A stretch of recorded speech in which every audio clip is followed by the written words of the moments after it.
हाँ जी स्टूडेंट्स, अगला टॉपिक है some important terms related to magnetism. Some important terms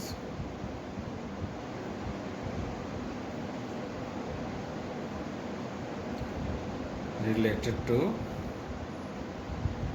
magnetism।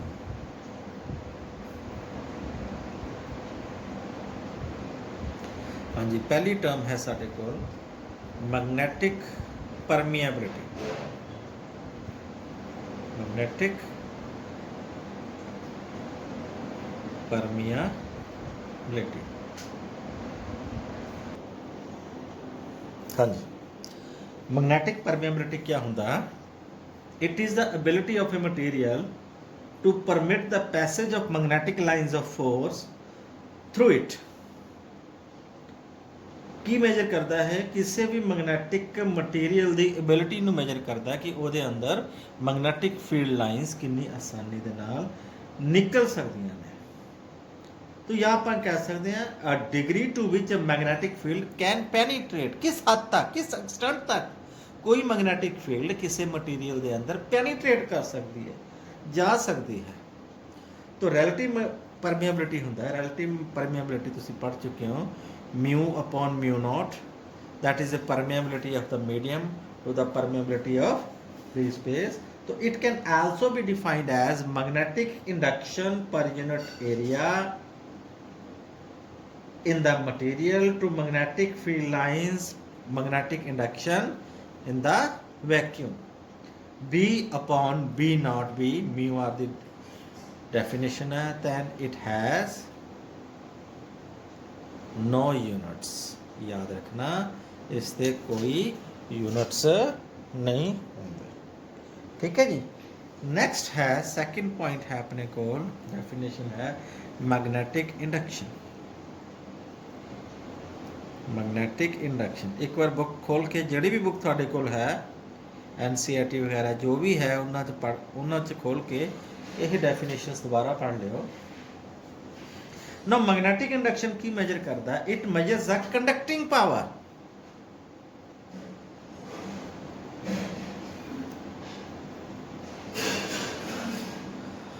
Of a magnetic materials. किसी भी magnetic material की कंडक्टिंग पावर नू मेजर करता है मैग्नेटिक इंडक्शन। तो it is denoted as B and is defined as the number of magnetic lines of induction crossing per unit area. किवें define किया जाता है? Number of magnetic lines of force crossing per unit area. ये है साडे कोल magnetic induction. Then third जड़ी है डेफिनेशन, थर्ड टर्म है मैग्नेटाइजिंग फील्ड। मैग्नेटाइजिंग फील्ड या फिर इसका दूजा ना है मैग्नेटिक इंटेंसिटी। मैग्नेटिक इंटेंसिटी इसनू किवें डिफाइन करते हैं? H ना।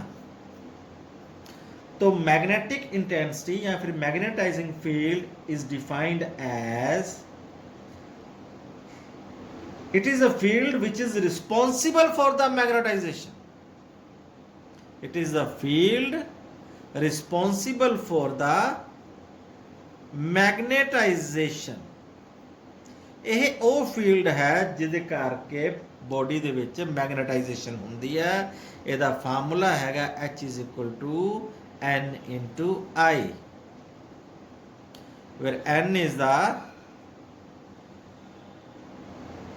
number of turns and I is the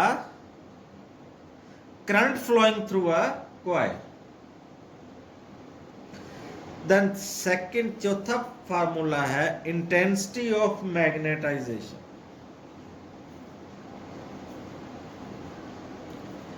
intensity of magnetisation, इसनों भी बच्चों असी आई ना डिनोट करते हाँ। तो it is defined as the measure to which a specimen is magnetised या extent to which a specimen is magnetized, किस हद तक कोई स्पेसिमन मैग्नेटाइज्ड होया। तो it is also defined as magnetic movement developed, magnetic movement developed per unit volume. ਇਹਦਾ ਫਾਰਮੂਲਾ ਜਿਹੜਾ ਹੈ magnetic movement developed per unit volume. B ਦੇ ਬੱਚੇ ਆਪਾਂ ਕਈ ਫਾਰਮੂਲੇ ਕੀਤੇ ਆ ਨਾ, ਬੀ ਦਾ ਫਾਰਮੂਲਾ ਤਾਂ ਡਿਫਾਈਨ ਕਰਨ ਦੀ ਲੋੜ ਹੀ ਨਹੀਂ ਹੈ। ਕਰੰਟ ਕੈਰਿੰਗ ਕੋਇਲ ਦੇ ਵਿੱਚ ਹੈ, ਬਾਇਓਟ ਸੈਵਰਟਸ ਲਾ ਨੇ ਵੀ ਕੀਤਾ ਹੈ, ਤੇ ਸਰਕੂਲਰ ਕੋਇਲ ਦੇ ਵਿੱਚ ਵੀ ਬਾਇਓਟ ਸੈਵਰਟਸ ਲਾ ਨਾਲ ਆਪਾਂ ਮੈਗਨੈਟਿਕ ਇੰਡਕਸ਼ਨ ਦਾ ਫਾਰਮੂਲੇ ਡਿਰਾਈਵ ਕੀਤੇ ਹੈ। ਐਂਪੀਅਰ ਸੈਕਟਰ ਲਾ ਨਾਲ ਵੀ ਬੀ ਦੇ ਕਈ ਫਾਰਮੂਲੇ ਡਿਰਾਈਵ ਕੀਤੇ। ਇਸ ਲਈ ਬੀ ਦਾ ਤਾਂ ਕੋਈ ਮੈਂ ਫਾਰਮੂਲਾ ਕਿਆ ਲਿਖਾ, बी का तो पूरा आप चैप्टर ही पढ़ चुके हैं मैग्नेटिक इंडक्शन का। ठीक है जी। हुण इंटेंसिटी ऑफ मैग्नेटाइजेशन का फार्मूला है आई, ये है magnetic movement developed per unit volume. तो मैग्नेटिक मूवमेंट जो डेवलप्ड ਇਹਦਾ फार्मूला ਹੁੰਦਾ अपने को m × 2l, दो फार्मूले कराए थानू, m = n × i भी कराया। ठीक है जी। तो m × 2l, 2l is the dipole length, m is the pole strength, small m क्या है, pole strength, and V is the volume, volume में cross sectional area into 2l लिख सकते हैं। 2l ना 2l कट गया अपने को। तो इंटेंसिटी ऑफ मैग्नेटाइजेशन का आ भी फार्मूला यूज होता है m/a। That is the units क्या होंगे, यूनिट्स ऑफ I इज, देखो बच्चों m का यूनिट्स क्या होएगा, एम्पियर मीटर स्क्वायर।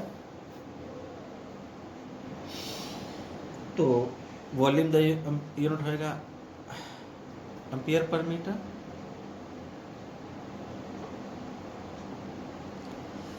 तो ये बन गया अपने को एम्पियर मीटर यूनिट बन गया। ठीक है जी। तो याद रखियो आई ते एच दे सेम यूनिट्स है, एच दे भी सेम यूनिट है ते आई दे भी सेम यूनिट है। ठीक है। Dimensionally both are same physical quantities. And next जड़ा है पंजवा है वो magnetic susceptibility. Magnetic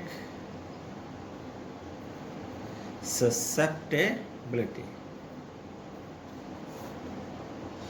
इसनू zeta M नाल करते हैं। एक्स नू एम होर वर्टिकली खिंच लो ना, जीटा बन जाता ग्रीक भाषा का शब्द, पैर च थोड़ा जा एम पाता, क्योंकि इलैक्ट्रोस्टैटिक्स तुसीं याद करो मैं थानू इलैक्ट्रिक ससेप्टेबिलिटी कराई है, उहदे च जीटा पैर च ई पाया सी, चीज़ वही है इत्थे। तो इट इज़ द प्रॉपर्टी, ये की मेजर करता susceptibility, which determines that how easily a specimen get magnetised, कि किस किन्ने आसानी दे नाल कोई स्पेसिमन मैग्नेटाइज्ड होया। तो magnetic susceptibility zeta M mathematically defined as the ratio of intensity of magnetisation to magnetising field. देखो बच्चों आई और एच दी सेम डायमेंशनस है। मैं दसना चाहना थानू, मान लो असी कोई स्पेसिमन रखा, आह कोई आयरन का पीस है, किसी स्पेसिमन च रखा, किसी एक्सटर्नल मैग्नेटिक फील्ड के विच रखा, इधर नॉर्थ है इधर साउथ है, ਉਹਦੀ ਜਿਹੜੀ मैग्नेटाइजिंग फील्ड होएगी वो की है H. H is the magnetising field ਜਿਹੜੀ मैग्नेटाइज्ड कर रही है। तो स्पेसिमन मैग्नेटाइज्ड हो गया, स्पेसिमन दी अपनी मैग्नेटिक प्रॉपर्टीज एक्वायर हो गई, उसनू मैग्नेटाइजिंग इंटेंसिटी कह देंगे I. I and H have same dimensions. तो ससेप्टेबिलिटी की मेजर करता है, रेशो है किन्नी आसानी नाल मैग्नेटाइज्ड होया, मतलब जे आई वध है एच घट है, इसका मतलब ससेप्टेबिलिटी ज़्यादा है, मीनस वो मटीरियल थोड़ी जी मैगनेटाइजिंग फील्ड अप्लाई करन दे नाल ही बहुत ज़्यादा इंटेंसिटी ऑफ मैगनेटाइजेशन उहदे च पैदा हो जाती है। लेकिन जे एच वध जाए आई घट जाए मीनस ससैप्टिबिलिटी घट गई, उस मटीरियल नूं मैगनेटाइज करने वास्ते बहुत ज़्यादा मैगनेटाइजिंग फील्ड अप्लाई करनी पैंदी है। तो याद रखियो। तो बच्चों susceptibility is also has no units, susceptibility is also dimensionless. Okay, next एक बड़ा इंपॉर्टेंट रिलेशन है, वेरी इंपॉर्टेंट रिलेशन, आ भी एक एक नंबर सारे आ सकते हैं, ये भी इंपॉर्टेंट है। Relation between magnetic permeability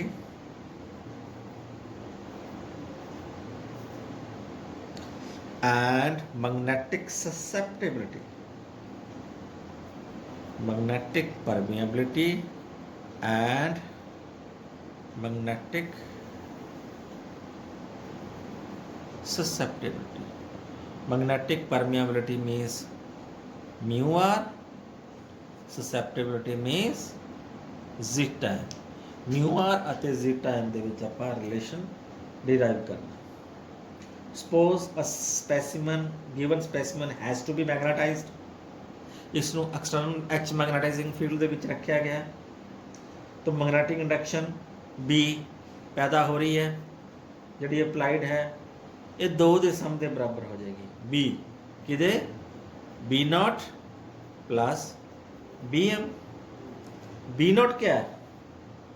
B not is the magnetic induction in vacuum, क्योंकि वैक्यूम भी मैग्नेटाइज कर देगा। बी नॉट तो मैग्नेटिक इंडक्शन है। बी एम क्या है? मैग्नेटिक इंडक्शन इन मीडियम या मटीरियल, मटीरियल मैग्नेटाइज कर देगा। तो B can be written as B not plus B M. Now B not की वैल्यू क्या हो जाएगी? B not is equal to mu naught into H. B ते H से यह रिलेशन है। परमिएबिलिटी म्यू नॉट की ratio B not upon H not होंगी है, ये याद रखियो। B not upon H means magnetic induction in vacuum to the magnetising field, and B M की वैल्यू होंगी है, what is B M? Medium की म्यू नॉट इंटू आई। ये दोनों वैल्यूज इतने पुट कर देने हैं, means mu not into I, तो म्यू नॉट तो कॉमन आ जाएगा, एच प्लस आई रह गया अपने को। आई की वैल्यू फ्रॉम दिस इक्वेशन असं लिख सकते हैं, I is equal to susceptibility times the H from this equation. तो आई की वैल्यू इतने पुट कर देने, तो म्यू नॉट इंटू ससैप्टिव इतने एच प्लस आई की थां ते पुट कर रहा मैं susceptibility times the H. Okay, तो एच बच्चों कॉमन आ जाएगा। बी की वैल्यू क्या आ गई? Mu not into H into 1 plus susceptibility रह गया, तो म्यू नॉट इंटू एच तो लिख देंगे बी नॉट। बी नॉट की वैल्यू लिख सकते हैं म्यू नॉट इंटू एच, आ तो बी नॉट आ जाएगा। मीन्स बी की वैल्यू क्या आ गई? B naught into 1 plus susceptibility. थानू सब तो पहला रिलेटिव परमेबिलिटी म्यू आर क्या दसिया? B upon B naught. ठीक है जी। तो रिलेटिव परमेबिलिटी, क्योंकि बी अपॉन बी नॉट नू म्यू आर लिख सकते हैं, अब बी नॉट थले आ जाएगा, means B upon B not is equal to 1 plus susceptibility, इसनू म्यू आर लिख सकता मैं। दैन मेरे को म्यू आर की वैल्यू क्या रहेगी? 1 plus susceptibility. This is a very very important relation between magnetic permeability versus magnetic susceptibility। ये रिलेशन है SI यूनिट्स ਦੇ ਵਿੱਚ, लेकिन जे तुसी CGS यूनिट्स करना होवे तो याद रखियो म्यू आर की वैल्यू क्या होंगी है 1 + 4 पाई दा ससैप्टिबिलिटी। ये रिलेशन है इन सॉरी आ रिलेशन है CGS ਦੇ ਵਿੱਚ, this is in CGS and this is in SI। तो SI ਦੇ ਵਿੱਚ ਜਦੋਂ ਕੱਢਣਾ ਹੋਵੇ 4 ਪਾਈ ਨਾਲ ਮਲਟੀਪਲਾਈ ਕਰ ਦਿਓ ਤੇ ਸਾਡੇ ਕੋਲ SI ਚ ਆ ਜਾਂਦਾ। ठीक है जी, तो बस ठीक है, इन्ना बहुत आज वास्ते। फिर अगला टॉपिक आप करांगे magnetic materials, that is also very important, and Curie line magnetism.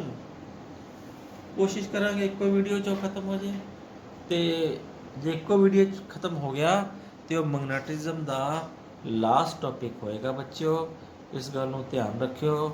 तो ਜਦੋਂ ही मेरे ये वीडियो लैक्चर ख़त्म हो गए तो थोड़ा मैं एक टेस्ट रखना है, ऑनलाइन टेस्ट होएगा, थानू ऑनलाइन भेजा जाएगा 20 नंबर का टेस्ट, मल्टीपल चॉइस क्वेश्चन का पूरे टॉपिक्स के विचों। मैग्नेटिक इफैक्ट्स ऑफ करंट और magnetism 10 question magnetic effects of current च होणगे, 10 क्वेश्चन ही मैग्नेटिज्म च होणगे, तो तुसीं सारिਆਂ ने सॉल्व करके भेजना है, तो थोड़े रिकॉर्ड के चढ़नगे।